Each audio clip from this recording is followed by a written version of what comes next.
வணக்கம். இது தீபிகா அருணுடன் கதையோசை. நீங்கள் கேட்டுக்கொண்டிருப்பது சி.வி. ராஜன் எழுதி வரும் ஆழமாய் அறிவோம் சனாதன தர்மம் காட்டும் ஆன்மீகம். நாம் கடந்த 76ஆம் பகுதியோடு சனாதன தர்மத்தின் அவதாரம் எனும் கோட்பாட்டை நிறைவு செய்தோம். நேயர்களே, ஒருவேளை நீங்கள் இந்த தொடருக்கு புதியவர் என்றால் இதற்கு முந்தைய பகுதிகளுக்குச் சென்று சனாதன தர்மத்தின் ஆழமான ஆன்மீகம் பற்றி என்னென்ன விஷயங்கள் கூறப்பட்டுள்ளன, எந்தெந்த கேள்விகளுக்கு பதில்களும் விளக்கங்களும் தரப்பட்டுள்ளன என்று கேட்டு தெரிந்து கொண்டு இங்கே இந்த வார கேள்வி பதில்களை தொடரலாம். அது இங்கு விவாதிக்கப்படும் கருத்துகளின் தொடர்ச்சியை சரியாக புரிந்து கொள்ள உதவும்.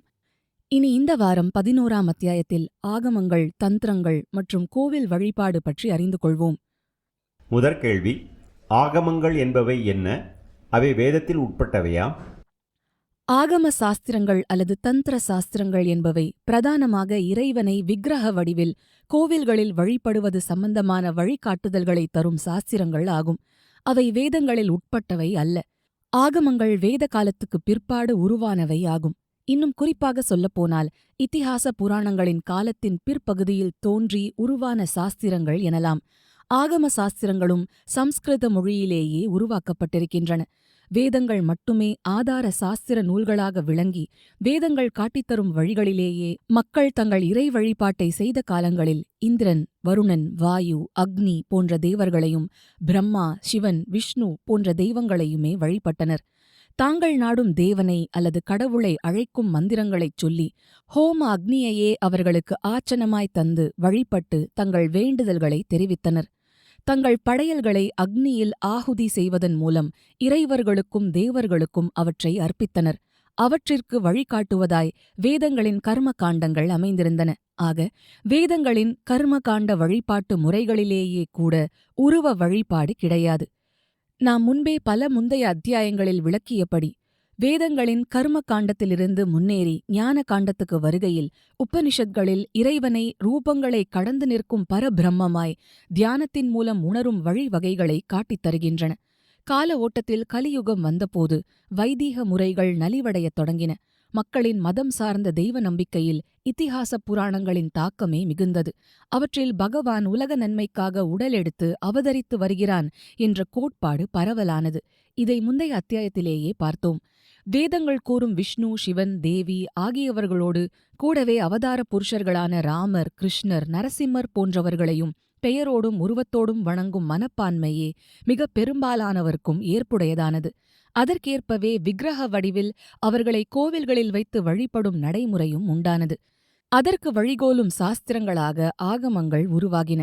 அப்படி சனாதன தர்மத்தில் கிரமமான உருவ வழிபாடுக்கான இறை விக்கிரக வடிவ லட்சணங்கள், கோவில் அமைப்புக்கான வழிகாட்டல்கள், விக்கிரகங்களில் பிராண பிரதிஷ்டை மூலம் இறை சக்தியை கொண்டு வருதல், அன்றாட பூஜா சடங்குகள் பற்றிய நியமங்கள், கடைபிடிக்கப்பட வேண்டிய ஆச்சாரங்கள், வழிபாட்டு முறைகள், உற்சவங்கள் நடத்தும் முறைகள் இவற்றை அறிவுறுத்தும் நூல்களாக ஆகமங்கள் அமைகின்றன.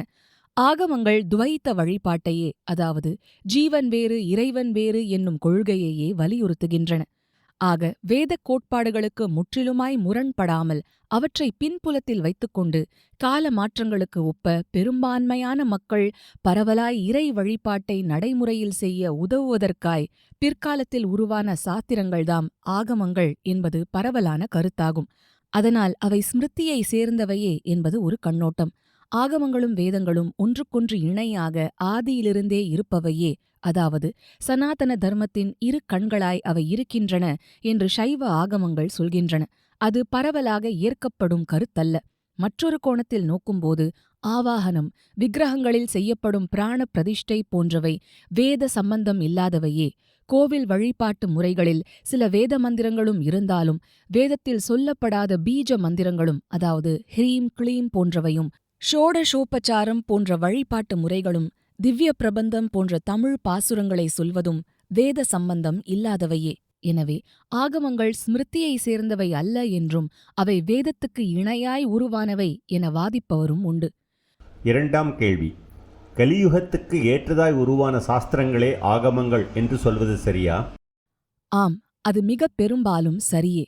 கலியுகத்துக்கு முந்தைய துவாபர யுகத்து இதிகாசமான மகாபாரதத்தில் கூட நிறைய யாக யக்ஞங்கள், தவம், ஞானம் இவை பற்றிய செய்திகள் உள்ளனவேயொழிய கோவில்கள் பற்றியோ கோவில் வழிபாடுகள் பற்றியோ ஏதும் இருப்பதாக தெரியவில்லை.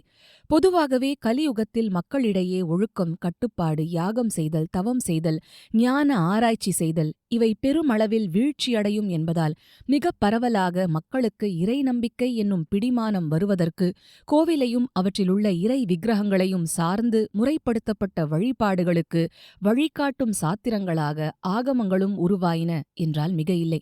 கோவில் சார்ந்த இறை வழிபாடு கிபி 5-6ஆம் நூற்றாண்டுகளிலேயே பரவலாகத் தொடங்கியது என்றும் அக்காலகட்டத்திற்குப் பிறகே ஆகமங்கள் பரவலாக அறியப்பட்டன என ஆராய்ச்சியாளர்கள் கூறுகிறார்கள்.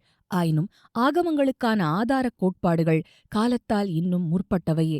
பலவித ஆகமங்கள், தந்திரங்கள் பற்றி நாம் சொன்னாலும் எந்த ஒரு ஆகமமும் ஒரு குறிப்பிட்ட ரிஷி உருவாக்கிய அல்லது தொகுத்த நூலாக சொல்லப்படுவதில்லை. சைவ ஆகமங்களில் அவை பரமசிவனால் பார்வதிக்கு உபதேசிக்கப்பட்டவை என்று சொல்லப்படுகிறது. அவ்வாறே வைஷ்ணவ ஆகமமாகிய பாஞ்சராத்திரம் பகவான் விஷ்ணுவால் ஆதிசேஷனுக்கு 5 இரவுகள், பஞ்சராத்திரிகள் உபதேசிக்கப்பட்டது என்று சொல்லப்படுவது. இதுவே தொன்மையான நம்பிக்கை ஆகும். தற்போது பரவலாக அறியப்படும் ஆகமங்கள் பற்பல முந்தைய ஆதார நூல்களை வைத்தும் காலப்போக்கில் வரும் மாற்றங்களுக்கு உட்பட்டு உருவானவையே என்பது ஆய்வாளர்களின் கருத்து. 3ஆம் கேள்வி. ஆகமங்கள் எவ்வாறு வகைப்படுத்தப்படுகின்றன? எத்தனை ஆகமங்கள் இருக்கின்றன? சைவம், வைஷ்ணவம், சாக்தம் எனும் 3 தொகுப்புகளில் மிகப் பெரும்பான்மையான ஆகமங்கள் அடங்குகின்றன. சிவனே பரபிரம்மம் என வலியுறுத்தி சிவனை பிரதானமாய் லிங்க ரூபமாக வழிபடும் கோவில்களுக்கான ஆகமங்கள் சைவ ஆகமங்கள் ஆகும். பகவான் விஷ்ணுவையே பரபிரம்மமாக வலியுறுத்தி ஸ்ரீமன் நாராயணனையும் அவரது அவதாரங்களையும் மட்டுமே வழிபடும் பெருமாள் கோவில்களுக்கானவை வைஷ்ணவ ஆகமங்கள். அவை வைஷ்ணவ சம்ஹிதைகள் எனவும் அறியப்படுகின்றன. பராசக்தியையே பரதெய்வமாக வலியுறுத்தி காளி, திரிபுர சுந்தரி, லலிதாம்பிகை என்று வழிபடுவதற்கான சாஸ்திரங்கள் ஆகமங்கள் எனப்படாமல் தந்திரங்கள் என்றே அழைக்கப்படுகின்றன. பிள்ளையார், முருகன், சூரியன் முதலான தெய்வங்களுக்கான தனிக்கோவில் வழிபாட்டு முறைகளுக்கான ஆகமங்களும் தந்திரங்களும் உண்டு என்றாலும் அவை காலப்போக்கில் வழக்கொழிந்து விட்டதாக கூறப்படுகிறது. சைவ மதத்துக்கான ஆகமங்கள் 28 இருக்கின்றன. அவற்றில் மிக முக்கியமாகவும் பரவலாகவும் பின்பற்றப்படும் ஆகமம் காமிக ஆகமம் ஆகும். மற்ற சைவ ஆகமங்களில் குறிப்பிடத்தக்கவை அஜித்த, சுப்ரபேத, கிரண, ரௌரவ ஆகமங்கள் ஆகும். வைஷ்ணவ ஆகமங்களில் பாஞ்சராத்திரம், வைகானசம் எனும் 2மே பிரதானமாய் உள்ளன. சக்தி வழிபாட்டுக்கான சாக்த தந்திரங்களில் காளி தந்திரம், குலார்ணவ தந்திரம், யோகினி தந்திரம், ருத்ரயாமல தந்திரம், ஸ்ரீவித்யா தந்திரம் ஆகியவை முக்கியமானவை. 4ஆம் கேள்வி. ஆகமங்களின் உள்ளடக்கம் பற்றி சற்று விரிவாக கூற முடியுமா? பொதுவாக சைவ வைஷ்ணவ ஆகமங்களின் உள்ளடக்கத்தில் ஞானபாதம், யோகபாதம், கிரியாபாதம், சரியபாதம் என்ற 4 பகுதிகள் இருக்கின்றன. சாக்த தந்திரங்களில் இதுபோன்ற 4 பாதங்களின் பிரிவுகள் இல்லை. ஞானபாதம் என்பது சைவ ஆகமங்களில் சிவ தத்துவ விளக்கமாக அமைகிறது. சைவ சித்தாந்தத்தின் பசு, பதி, பாசம் இவற்றின் விளக்கங்கள் பந்தமும் மோட்சமும் பற்றிய விளக்கங்கள், சிவலிங்க வடிவத்தின் தத்துவம் ஆகியவை விளக்கப்படுகின்றன. வைஷ்ணவ ஆகமத்திலுள்ள ஞான பாதத்தில் நாராயணனே பரதெய்வம், அவரே படைப்பிலுள்ள அனைத்திலும் அந்தர்யாமியாய் இருக்கிறார் என்று சாத்திர மேற்கோள்களோடு வலியுறுத்தப்படுகிறது. அவரது வெளிப்பாடுகளே வாசுதேவர், சங்கர்ஷணர், பிரத்யும்னர், அனிருத்தர் என்ற 4 வியூகங்கள் விளக்கப்படுகிறது. ஆகம முறைப்படி பிராண பிரதிஷ்டை செய்யப்பட்ட விக்கிரகங்கள் அர்ச்சாவதாரமாய் கருதப்படுகின்றன. அவை உயிர்ப்புள்ள தெய்வ வடிவங்களே என்பது விளக்கப்படுகிறது. அடுத்து சைவ ஆகமங்களின் யோக பாதத்தில் சிவமந்திர ஜபத்தின் மூலம் பிரத்யாகாரம், அதாவது புலன்களிலிருந்து மனதை பின்வலித்தல், தாரணை, அதாவது மனதை ஒரு புள்ளியில் குவித்தல், தியானம், சமாதி இவற்றை மேற்கொண்டு சிவபெருமானின் கருணையினால் சிவயோகத்தை அடைவது பற்றி விளக்கப்படுகிறது. மனக்கட்டுப்பாட்டுக்கு உதவும் வகையில் பிராணாயாமம் மேற்கொள்ளலாம். ஆயினும் அதற்கு மேல் கூடுதல் முக்கியத்துவம் தரப்படுவதில்லை. வைஷ்ணவர்களின் பாஞ்சராத்திரத்தின் யோக பாதத்தில் பிரதானமாய் வலியுறுத்தப்படுவது பகவான் விஷ்ணுவின் ரூப தியானமே. அவரது ரூபம், அவரது ஆயுதங்கள், ஆடை அணிகலன்கள் இவற்றை இடையராது சிந்திப்பதே தியானம்.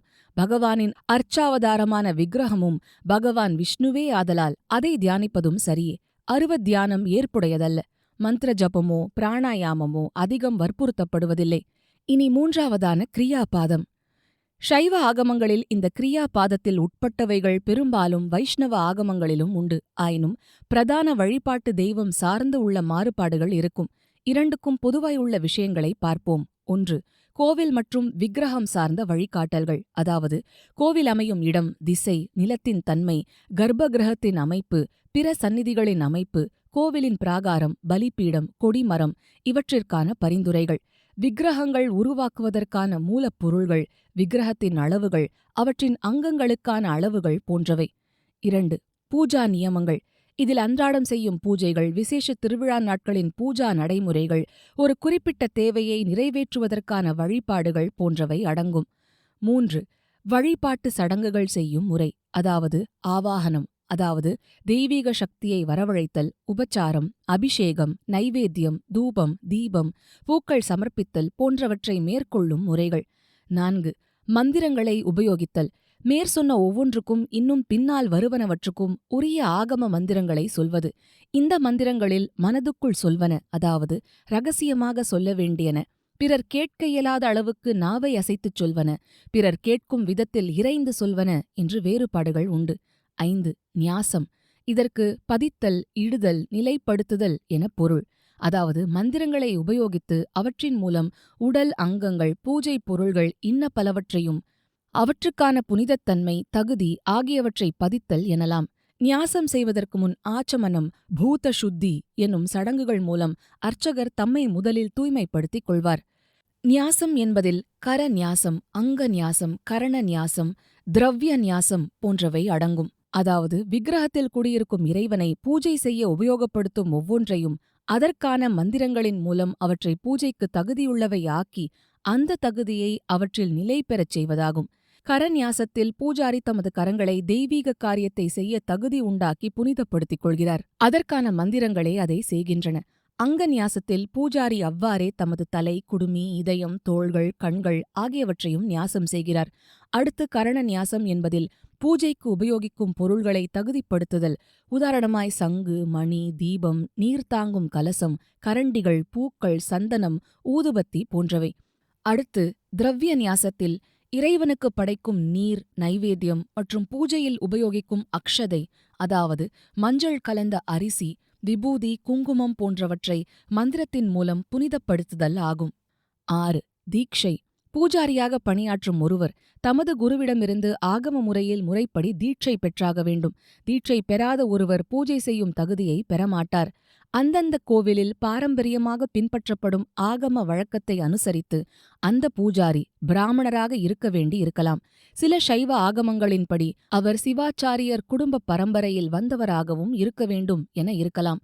பாஞ்சராத்திர வைஷ்ணவ ஆகமப்படி அர்ச்சகராய் ஆவதற்கான குணநலன்களும் குருவிடம் அதற்கான கல்வியும் பெற்ற ஒருவர் ஒரு அர்ச்சகரின் குடும்ப வாரிசாகவோ பிராமணராகவோ இல்லாவிட்டாலும் தீட்சை பெற்றால் அந்த ஒரு தகுதியே அவர் அர்ச்சகர் பணி செய்ய போதுமானது. பல கோவில்களில் பிராமணர்களே அர்ச்சகர்களாக இருப்பதே வழக்கமாயிருந்தாலும் தீட்சை பெற்ற பிராமணர் அல்லாத பூஜாரிகள் உள்ள பல கோவில்களும் தமிழ்நாட்டில் உண்டு. இந்த விஷயத்தில் மிகப் பெரும்பாலும் அந்தந்த கோவிலின் ஆகம பாரம்பரிய நடைமுறையை மாற்றும் வழக்கம் இல்லை. 7. ஹோமங்கள் செய்தல். விக்கிரக பிரதிஷ்டை, பல விசேட பூஜைகள் போன்ற சமயத்தில் அக்னி வளர்த்து மந்திரபூர்வமாக செய்ய வேண்டிய ஹோமங்கள் பற்றிய வழிகாட்டுதல்கள். 8. அர்ச்சகருக்கான தகுதிகள். சிவன் கோவிலில் சிவாச்சாரியராகவும் விஷ்ணு கோவில்களில் பட்டாச்சாரியராகவும் பணியாற்றுவதற்கான தகுதிகள், அவர்களின் நன்னடத்தை, அகப்புற தூய்மை, அவசியமான ஆகம சாஸ்திர அறிவு, பூஜா நியமங்கள், மந்திரங்கள் பற்றிய அறிவு, பக்தி, ஸ்ரத்தை இவற்றைப் பற்றியும் ஆகமங்கள் விளக்குகின்றன. நேயர்களே, இத்துடன் இந்த வார பகுதியை முடித்துக்கொண்டு ஆகமங்கள் பற்றிய மேலும் சில கேள்விகள், கோவில் வழிபாடு பற்றி எழுப்பப்படும் வேறு சில கேள்விகள் ஆகியவற்றுக்கான பதில்களை அடுத்த வாரம் கேட்போம். நேயர்களே, இனி மீண்டும் அடுத்த வாரம் சந்திப்போம். அதுவரை உங்களிடமிருந்து விடை பெறுவது கதையோசை தீபிகா அருண்.